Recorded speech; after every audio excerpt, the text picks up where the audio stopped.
Mask.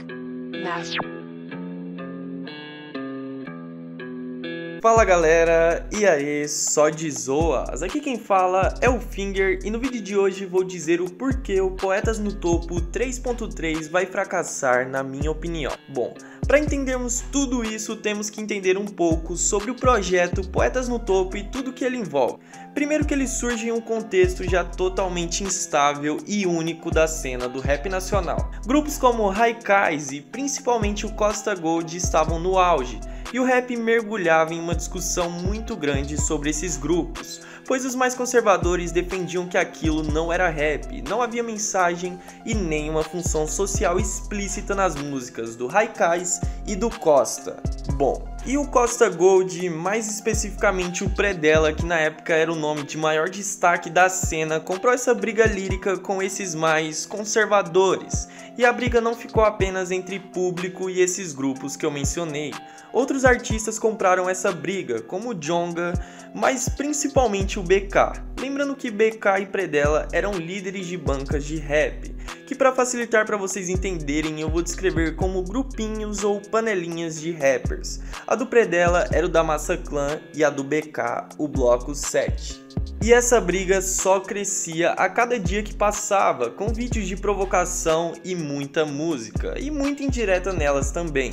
E em meio a isso tudo ainda surgem diversas outras disputas. O Baco Exu do Blues, juntamente com o Diomedes Chinaski, lança Sulicídio, uma diss para São Paulo, Rio e todo o eixo que se concentrava o rap. E começa então uma guerra de diss. E na maioria das outras músicas da época haviam indiretas para desafetos. E sempre todos dizendo que eram o melhor, que faziam as melhores letras, que mudavam a sociedade, formavam pensamentos e ideias e que tal era o verdadeiro rap. Sempre nessa disputa, e isso tudo aconteceu em 2016. A vida é uma ladeira, me observe e subir. Quando eu tô prestes a sumir, volta a me encontrar. Minha maldição é não falar o que tu quer ouvir. E bem no final de 2016, quase no ano lírico que foi 2017, se vocês quiserem um vídeo específico sobre o ano lírico, comenta aí embaixo. Bom, no final de 2016 surge a Pineapple com o projeto Poetas no Topo. Bom, e esse primeiro som abalou a cena, trouxe nomes em ascensão na época que vinham se consolidando cada vez mais e que eram do rap lírico. Teve Macalister, BK, Djonga, Santi, Menestrel, Jonas e Slim. Só pelo time a gente já esperava algo bom, mas de cara esse som trouxe do começo ao fim versos que mexeriam com a sua mente e marcariam o rap nacional para sempre. Como esse verso do Djonga. A referência, virei referência, até que meus ídolos me fazem reverência. Ou esse verso do Santi. Eu vou falar umas merda, escute essa merda, pra que fazer mais clássicos, merda paga cachê. Ele é claramente uma frase de duplo sentido para atacar o da Massa Clan, que é a panela do Costa Gold e Haikais. E esse som trouxe polêmicas e muito verso que novamente marcaria a história do rap nacional. O Poetas no Topo se consolidava ainda mais e a partir dali a franquia Poetas no Topo passou a ser desejada pelos artistas e esperada pelo público. Era algo gigantesco e extremamente influente. E provou a sua influência no 3.1. Vamos contextualizar primeiro para vocês entenderem. Estavam surgindo boatos de que os integrantes do Da Massa Clan estavam sendo excluídos de participarem do Poetas no Topo. E isso estava virando meio que uma chacota e um argumento daqueles que atacavam o da massa.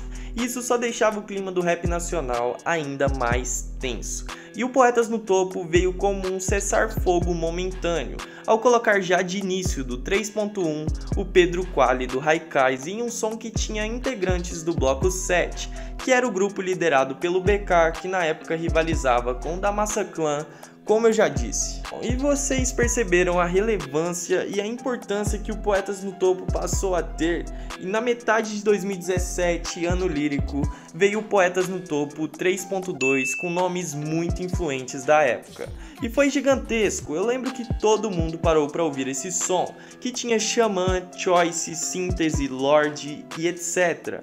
E não sabíamos, mas esse seria o último Poetas no Topo. A Pineapple simplesmente parou de produzir, dando um foco maior ao poesia acústica que estava explodindo logo depois do fim do Poetas no Topo. e também aos perfis, que são sons individuais e tem uma logística mais fácil e barata para eles administrarem e lucrarem. E eles simplesmente por mais de 2 anos esqueceram de algo tão grandioso e importante para o rap nacional.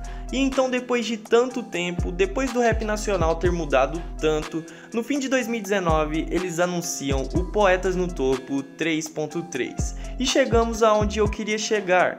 Esse Poetas no Topo já nasce fadado ao fracasso. Primeiro pelo contexto que estamos, já não é mais ano lírico, todos aqueles poetas no topo foram lançados dentro de um contexto muito específico. Os tempos mudaram, ainda tem artistas líricos de sucesso, como Djonga, César, etc. O rap lírico, o boom bapzão não morreu, mas a cena hoje pede musicalidade, levada, o trap germinou, cresceu e mudou a cena. A cena já não espera mais pelo Poetas no Topo como esperava antes. Ainda mais um som que vai ter meia hora de duração e, se eu não estiver enganado, 18 artistas que aparentemente não possuem química alguma. Eles pegaram nomes de peso como MV Bill, Rashid e misturou com os da casa, como a Asi e o MC Cabelinho. A Pineapple tá investindo numa fórmula de tamanho, que não é boa. Com tantos artistas, a música se faz cansativa. Esse tipo de som enorme terá trechos chatos, que você apenas quer pular ou você quer ouvir apenas o trecho de tal MC. E nunca fica uma obra retilínea, boa do começo ao fim. Aquele som para você simplesmente pôr e curtir. Dá a sensação de que são várias músicas dentro de uma só, ou que eu tô ouvindo um podcast.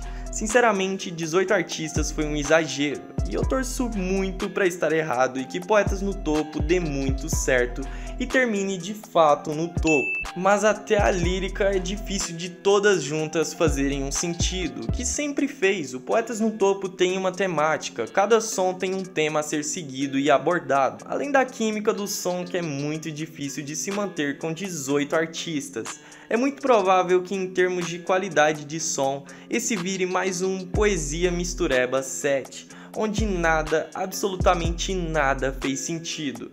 E com tudo isso eu afirmo que esse som já nasceu fadado ao fracasso. Espero e desejo muito estar errado, mas ao que tudo indica eu estarei certo, infelizmente. E eu já afirmo que ele vai ter muita visualização graças ao engajamento de tantos artistas juntos e da Pineapple.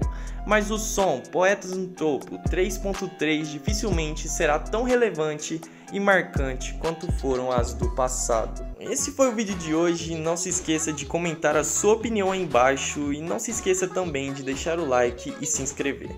Por hoje é só, valeu, falou e daqui a pouco tamo de volta.